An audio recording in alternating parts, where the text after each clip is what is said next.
Today, I'm so excited to share a recipe that I got from a good friend of mine at QVC. You may know him as the Gadget Guy, but his real name is Mark Charles Masilli. I have to say, not only is he an amazing cook and baker, but he's also one of the nicest guys you'll ever meet. And wait until you try the no-fuss sticky buns from his new cookbook. They're crazy good. Let me show you how he makes them. We'll start by combining some brown sugar, melted butter, and corn syrup. Then we spread that onto the bottom of a baking dish before sprinkling on some chopped pecans.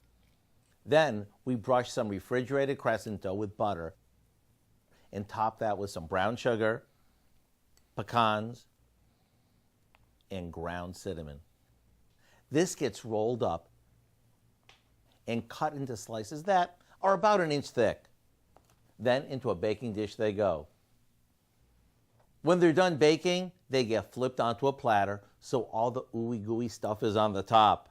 Between the flaky dough and the caramelized pecan swirl topping, I can't decide which part is my favorite. All I know is I had to share these with you. To get the recipe for Mark Charles' No Fuss Sticky Buns, along with information on where you can get his cookbook, all you have to do is visit our website. I'm Howard with Kelly in the Mr. Food Test Kitchen, where today we found a yummy no fuss way for you to say, ooh, it's so good. Nice and warm. You're sticky.